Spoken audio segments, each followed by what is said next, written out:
So welcome everyone to the Make China Great Again session.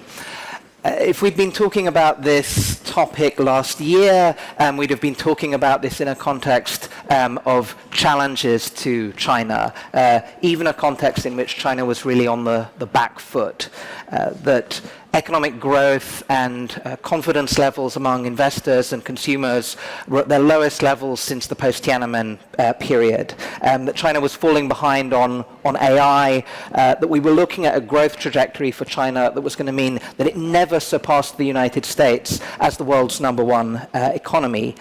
Purges of military leadership were leading to questions about whether Chinese capabilities for Taiwan were ever going to be in place in the next few years. And where on the BRI financing, the Belt and Road Initiative, we'd moved to a situation in which China was for the first time turning into a net debt collector. Today, we're going to be talking about this, though, I think from quite a different angle, because this year, I think we're in a different place.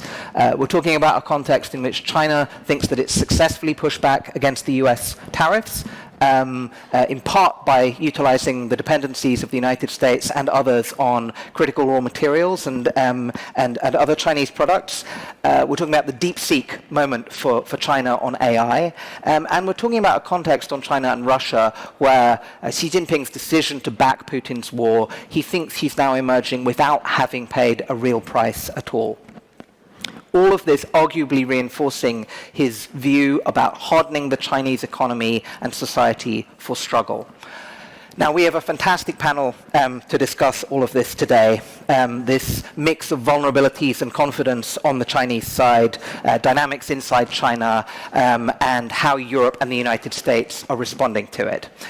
So coming to the stage in a moment, we have Desmond Shum, businessman, an author of one of the most important books on the party, politics, and business in China.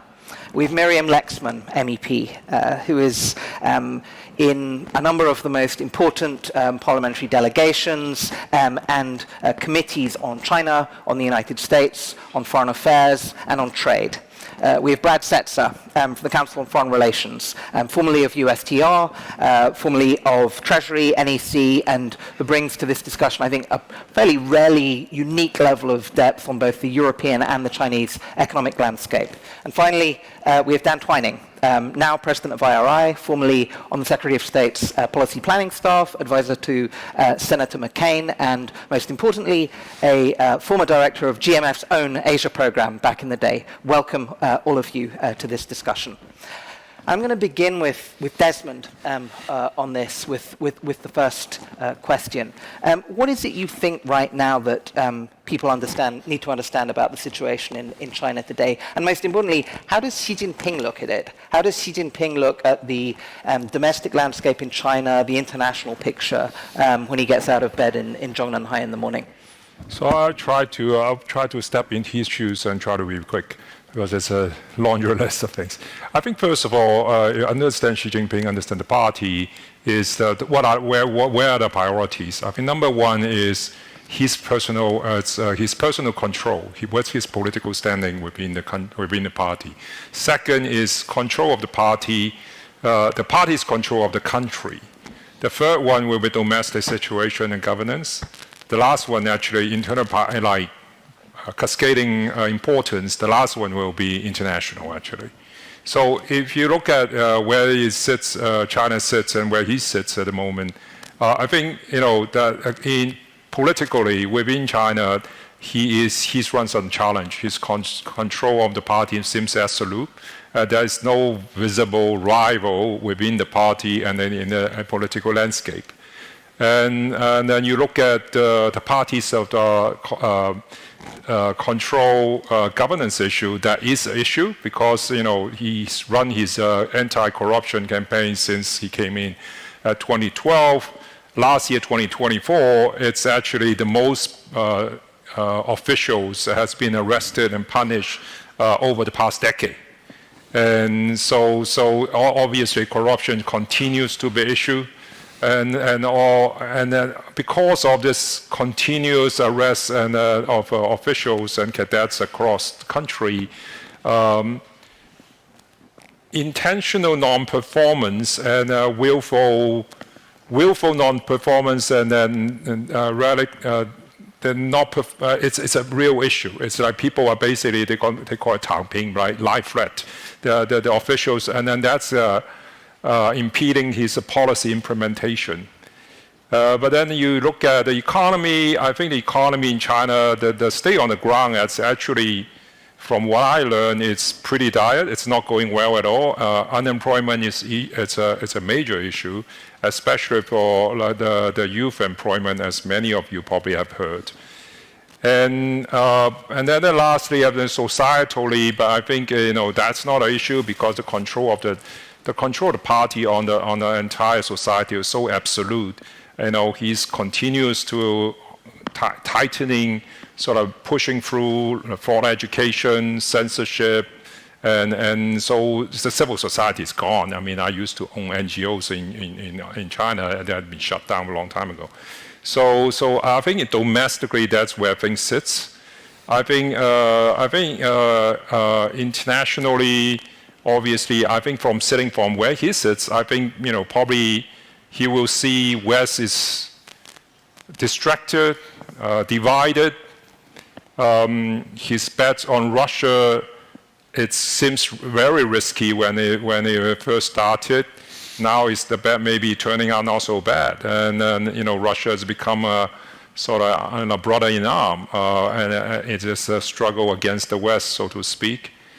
And then I think the party and his view, American, Trump is an unpredictable foe, and American is a sworn enemy. So I think overall, I think in his view, yes, the economist has issue, the state finance has major issues. I mean, not the state level, but the local provincial level has major issues. But those are not existential. I mean, these are not like doesn't threat his the absolute control of the country. So I think overall, I think he would probably say he's sitting fine. Brad, can we maybe go a little bit deeper now on the economic picture? How are you seeing the numbers stacking up this year on the Chinese side? And if you can also just touch a little bit on the spillover consequences of that for everyone else. Good questions. I think of the Chinese economy now is kind of like the U.S. economy in year 3 after our housing crisis. It's an economy that struggles now to generate demand because of the hangover from the property bubble and because households have lost confidence, partially because a lot of people who worked in the property sector no longer have jobs, partially because a lot of properties are not completed, partially because a lot of property developers are bust and people don't have confidence they will get their promised properties, and partially because there's still downward pressure on real estate prices, and that's the biggest asset. And if you remember the U.S. economy, it took us, arguably, 8 years to get out from our housing crisis. And I think you can argue that the Chinese property housing bubble was bigger.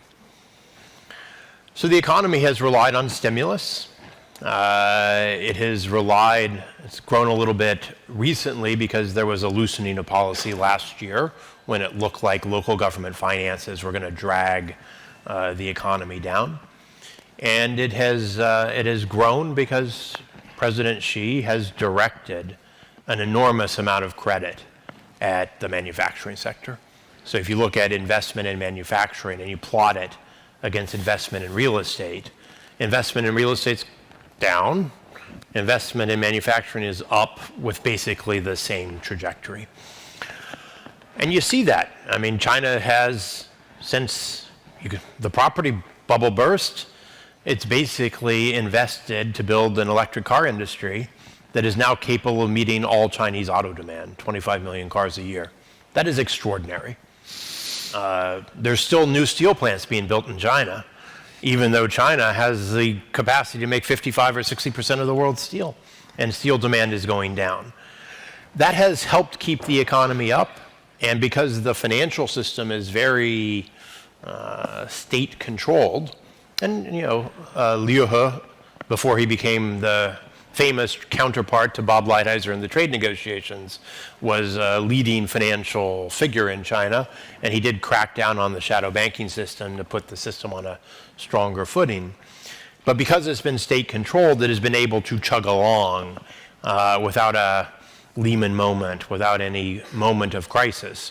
But it is fundamentally very, very weak. What does this mean for the world? It has meant bad things, I think, for the world, and has meant particularly bad things, to be honest, for Europe. China's getting half its growth, according to the official data from exports. And by that, imports volumes are going down. You see that in the European exports of autos to China going down, but it's across the board.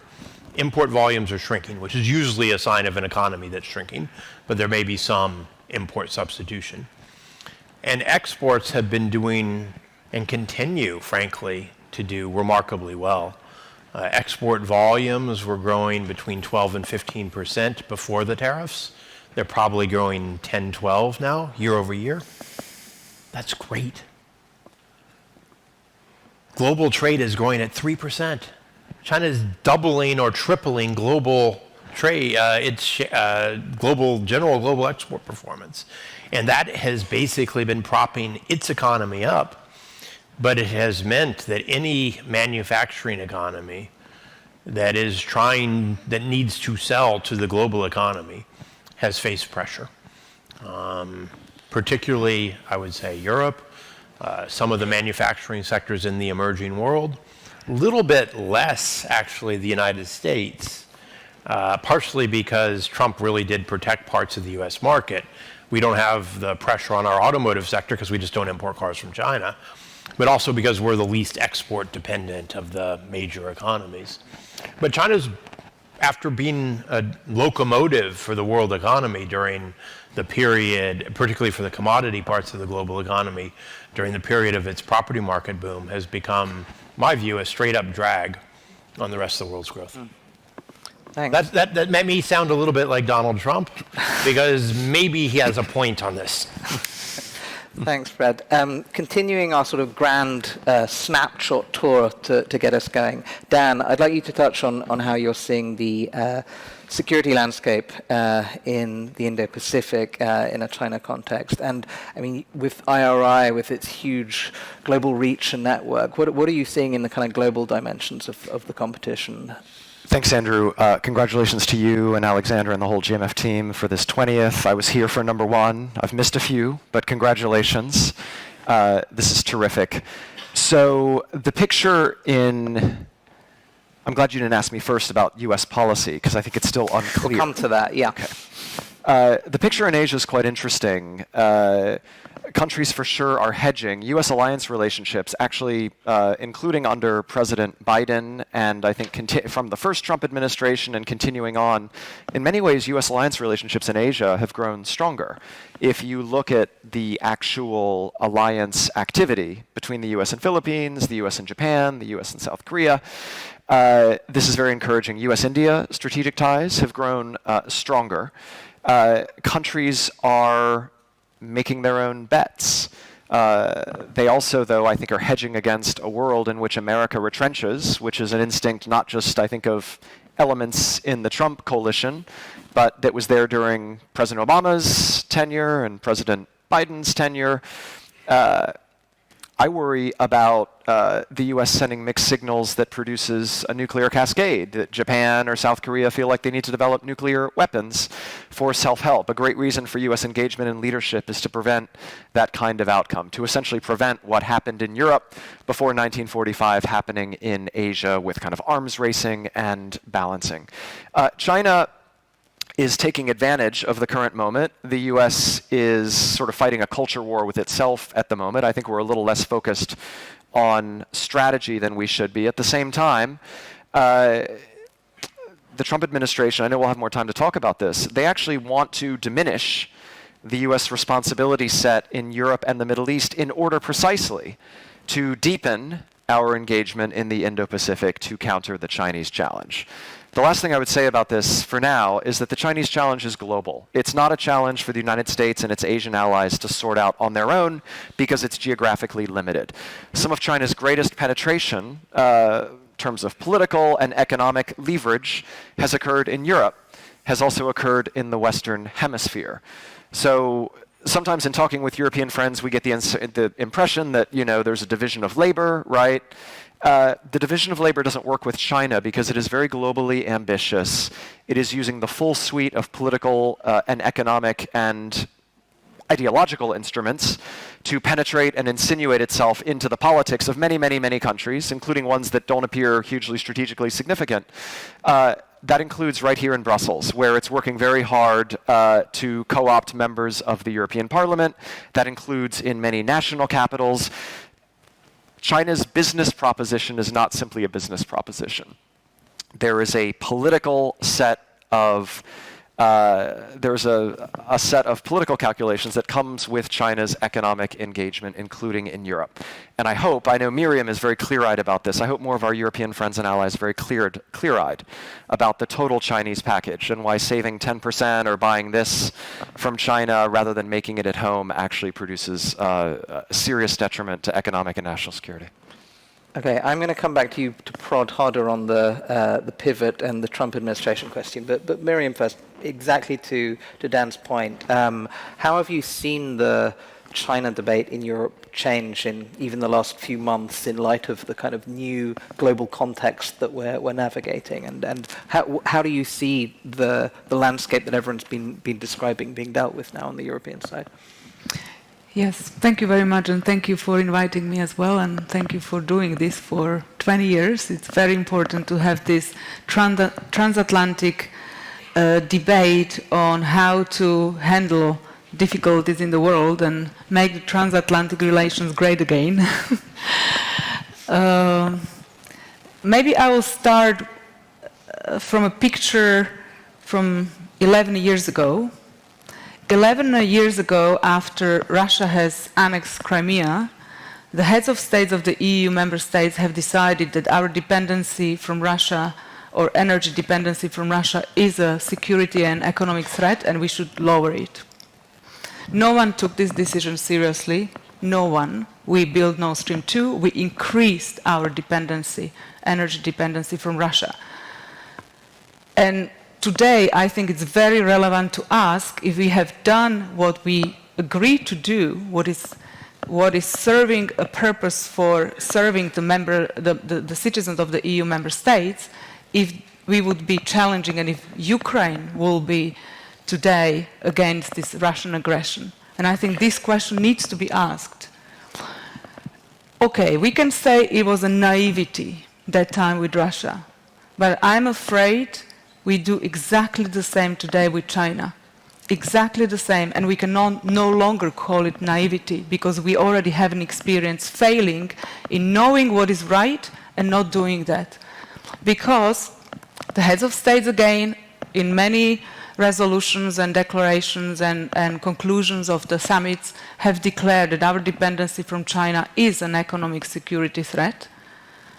On the other hand, we have passed lots of legislation to protect our critical infrastructure, to increase our access to critical raw materials, and so on and so on. But the implementation is lacking. I mean, we have the legislation on papers where we do not implement this legislation. We see increase of Chinese investment in our critical infrastructure, and so on and so on.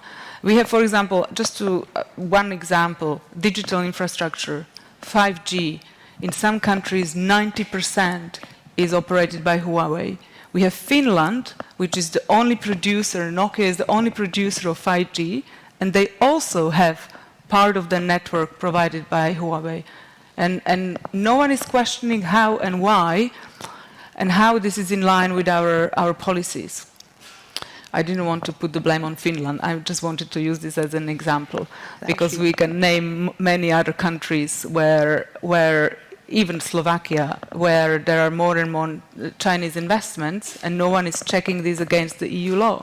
On exactly this, I just wondered if you might address two things quickly. I mean, first of all, has the China-Russia context changed and expedited this? Is there a sense that in Europe that the vulnerabilities that are present in digital infrastructure and other things, if we're going into a kind of pre-war phase in our thinking about Russia, that having Russia's closest partner build out our infrastructure in this area, has that created a different momentum on the China de-risking, or has it rather been that in recent months people have been so distracted by the other elements of the transatlantic trade battles and things that this isn't yet the case?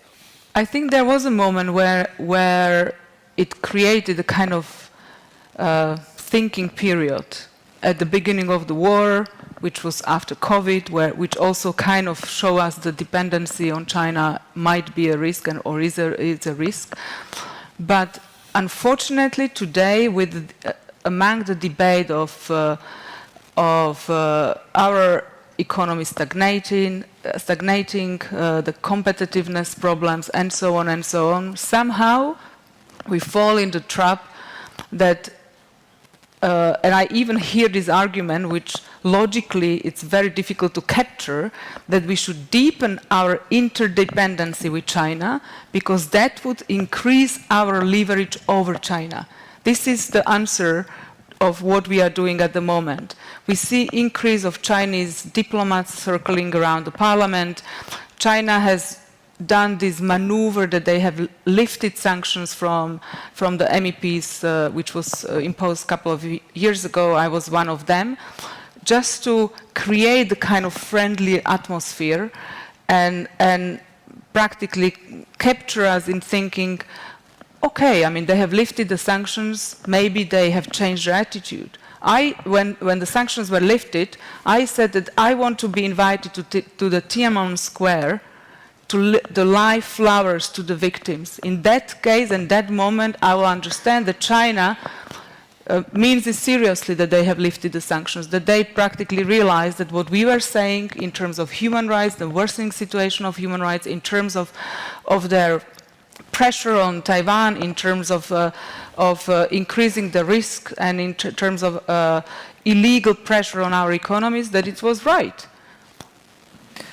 Brad, I want to jump to you actually before I pivot back to Dan, and then Desmond to kind of give a framing comment on how he's seeing some of these discussions on the US-European side. But we've just had these talks in Lancaster House in London. We saw the announcement this afternoon from Trump. I wonder if you can make sense of where you're now seeing the US-China, not just trade dynamics, but of course this interesting additional layer of seeing export controls explicitly up for negotiation. And from a European perspective, of course, there's been the question of whether there will be a China component in any US-EU deal with an economic security component. And then the question of, therefore, what is the US-China policy, economic security, trade framework that the Europeans would be aligning with, if that's the case?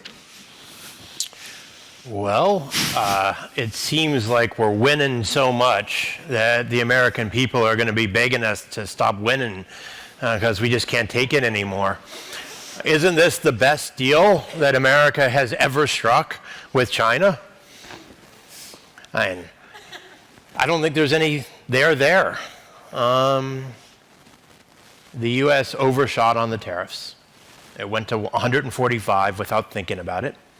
It discovered, shock of all shocks, that we rely on China for some subset of critical inputs and then for a pleasant holiday season.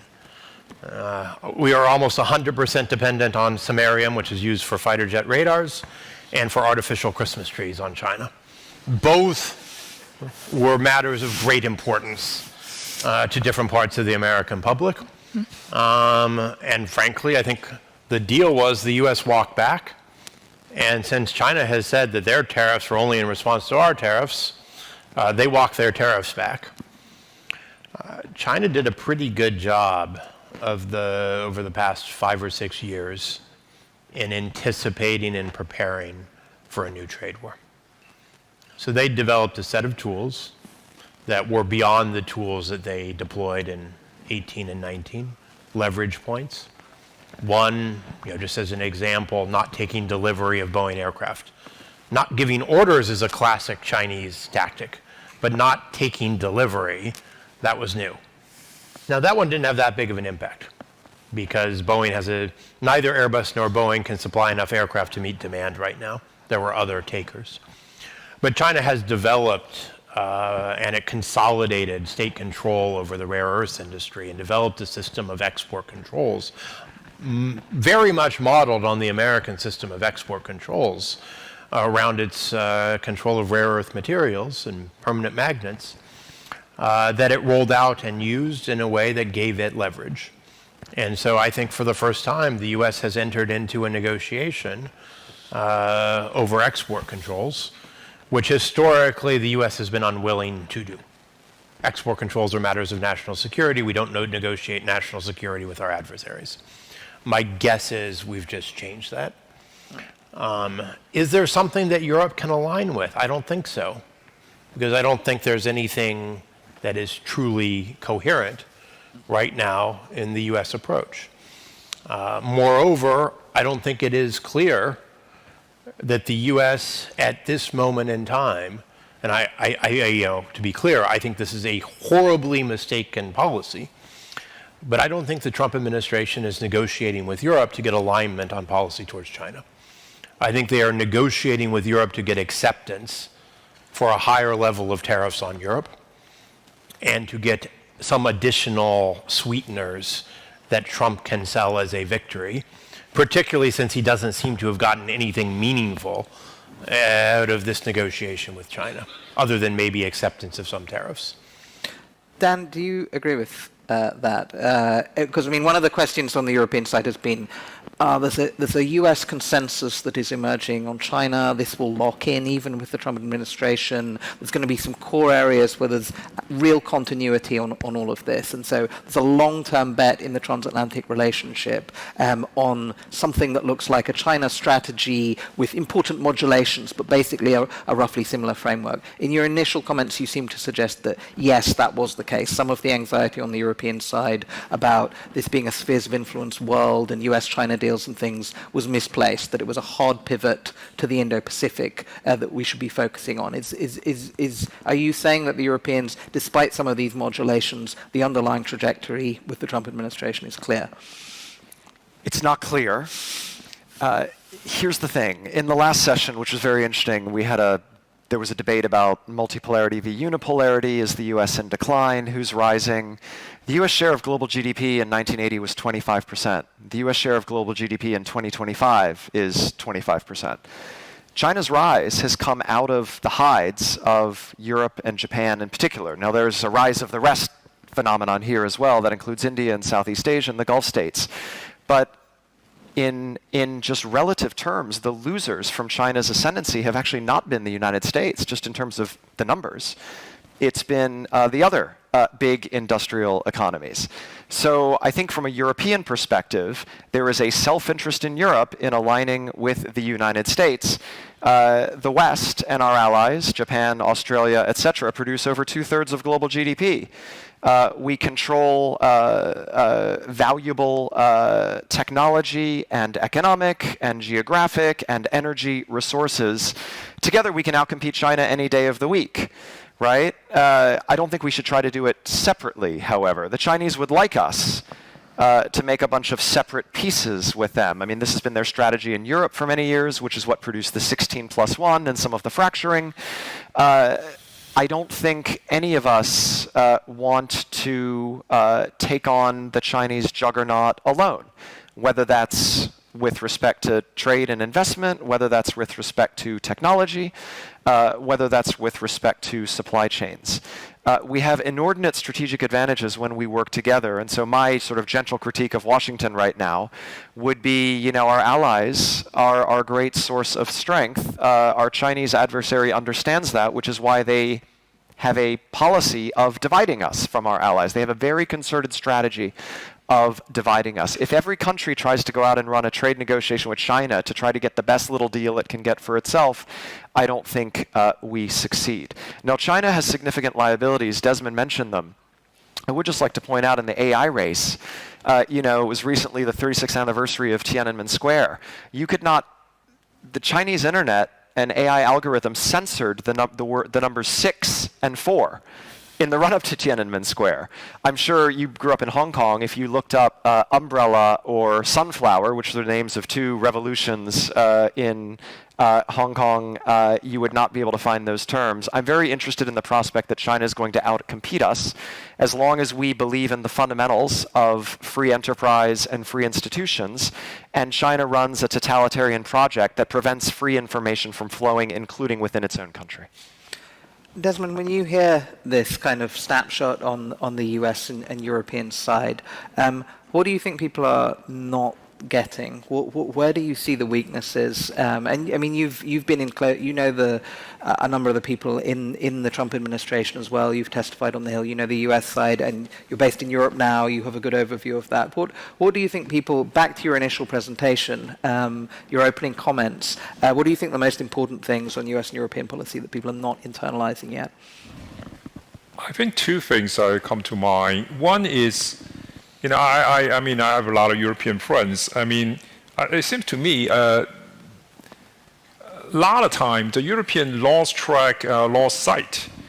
There is fundamental governance and value differences between the Communist Party China and the West. Fundamental difference. It's, a lot of time Europeans seems like, they just have a different perspective. No, it's not different perspective. It's fundamental difference. And then if they take control of the world, you will be living in a world you would not be living in. And a lot of times, I think European doesn't realize that. I think on the tech side, I think one thing is very, very interesting is because the West in general has an open society. Many people still believe the world should be flat, or was flat, no longer flat, but it should go back to be flat. And then as a result, the Chinese can learn or catch up in a very, very fast way. Yes, they cannot they cannot out-innovate the West because your value system, because your academic, because your freedoms and your freedom of speech, and they cannot out-compete or innovate you. But because you have an open system, they can take what you have invented and then learn from you very, very fast. And so they can close the gap, and they have been closing the gap. We have all seen that. But at the same time, because of the huge manufacturing base and efficiency and cost issue they have, advantage they have, they close the gap. They cannot overtake you. They're incapable of doing that, maybe ever. But they have this massive advantage in manufacturing capability in terms of cost and efficiency. And then they can produce a lot of it. And then so in the longer term or in a competition, which one will win? I mean, the one who had the most advanced tech, or the ones has good enough, but I have a massive scale and cost advantage? Which one will win? I'm not so sure. I'd like to go to the floor now for some questions if there's mics. I see starting here in the front row. Yeah. Thank you. My name is Tara Hariharan. I'm a GMF trustee. My question pertains to the subject of Chinese overcapacity. Brad sort of referred to it tangentially, but it seems to be that China overproducing many things, especially in the manufacturing sector, has led to a series of ills. We can talk about it from the geopolitical perspective. We can argue that President Trump and the Europeans aside are concerned about this overcapacity being dumped on their economies. And at home as well, this rather dramatic shift of resources towards one direction of the economy at the expense of the consumer is probably also not just contributing to social discontent, but it's also causing deflation. You've got many of the Chinese platform companies in heavy competition with each other because of this overcapacity. So my basic question, and maybe it's primarily directed towards Desmond and Brad, why is China doubling down on overcapacity? Why isn't it? I know that there is sort of this entrenched belief that welfareism is not a good idea, and maybe some efforts like the West has done to try to support the consumer are not quite palatable in China. But in terms of strengthening social safety nets or ensuring employment, when you do have fiscal space in China, why are they doubling down on manufacturing overcapacity rather than trying to shore up the consumer? Thank you. Thank you. And one more here in the second row.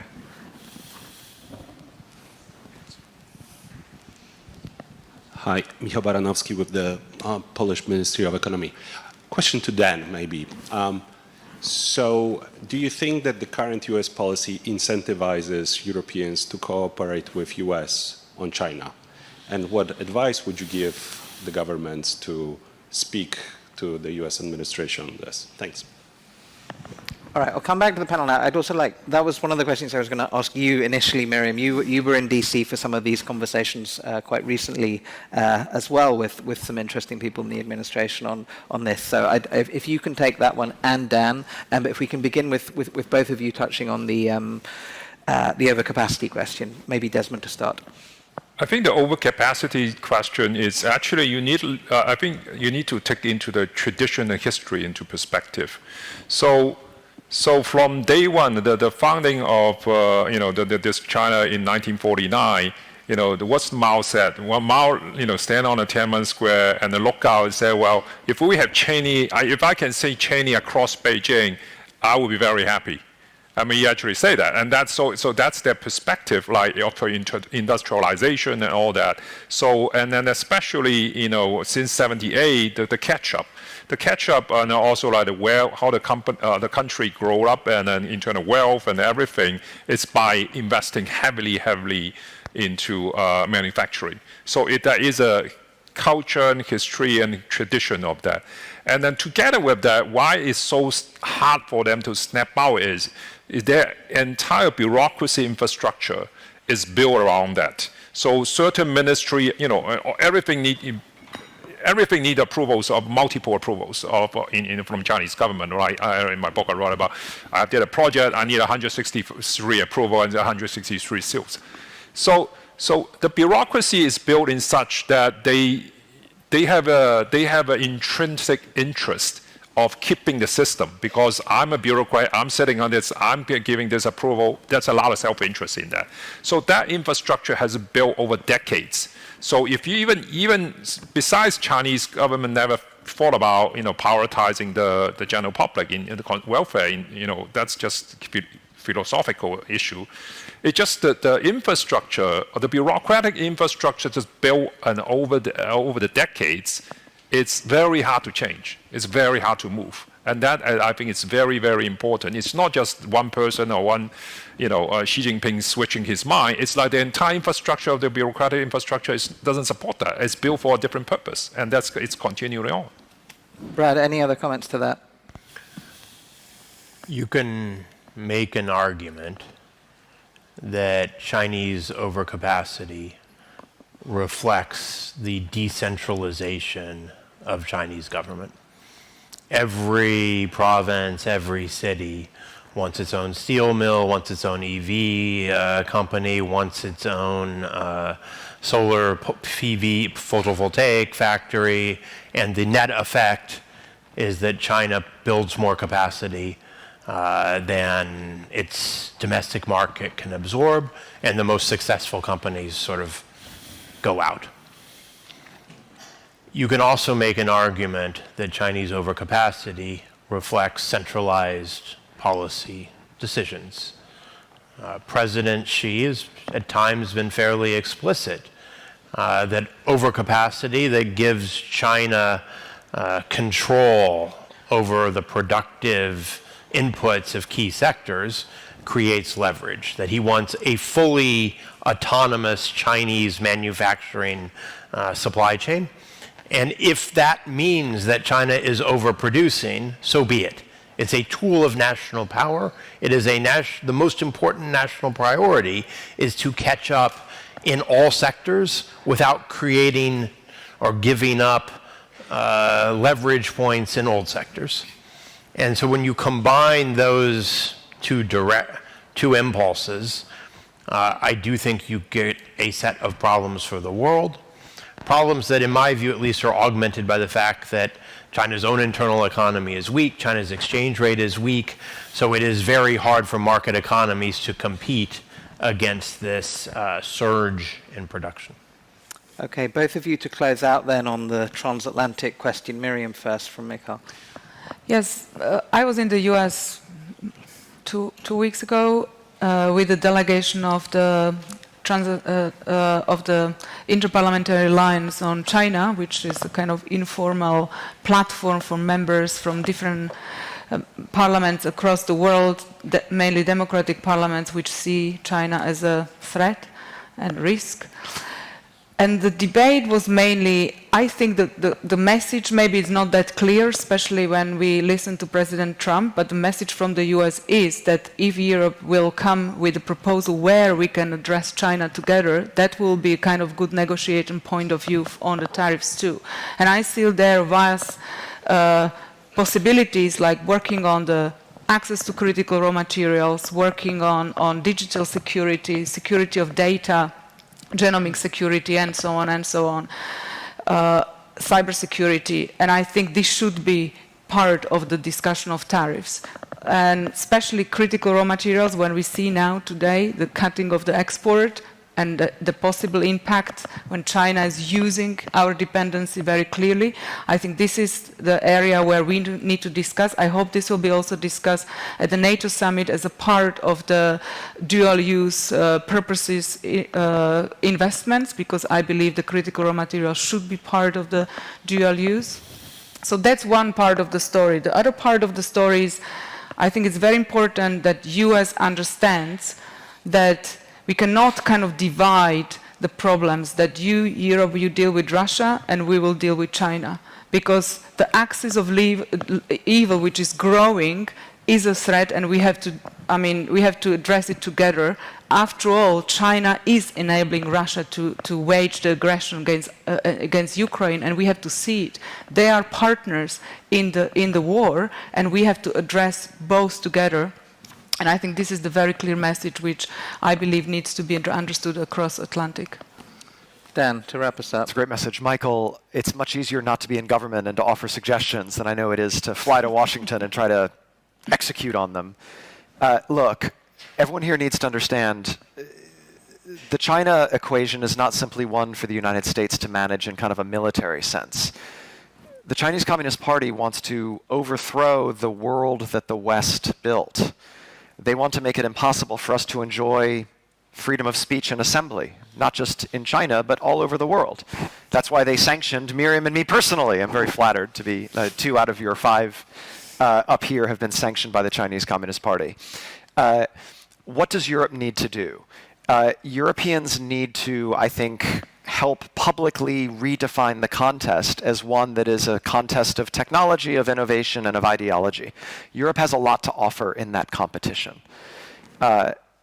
What this means is that I think, given the current moment in Washington, Europeans should come to Washington with an offer, right? Take the initiative, demonstrate agency, say we can help you manage Chinese power and China's attempt to overthrow the world order that America and its European allies built. That's a much longer conversation, but President Trump likes to make deals. He likes leverage. We have enormous leverage when we are together as transatlantic allies. And remember, we also have lots of Asian allies in the Quad and AUKUS, etc. So let's create leverage. Let's work together.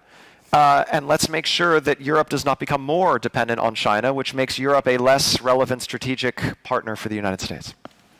Thanks very much. And I'm afraid with that, though, I'd have loved to take more questions and cover more topics. That wraps up our panel. Huge thanks to all of our speakers. If you can give everyone a round.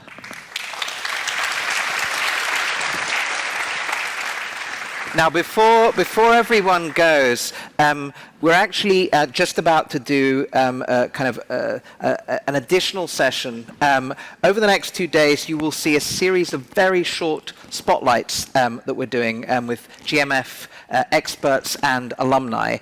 So please join me right now in welcoming the first of these, welcoming to the stage Dr. Claudia Mayor, Senior Vice President of GMF, for the first of the spotlight sessions.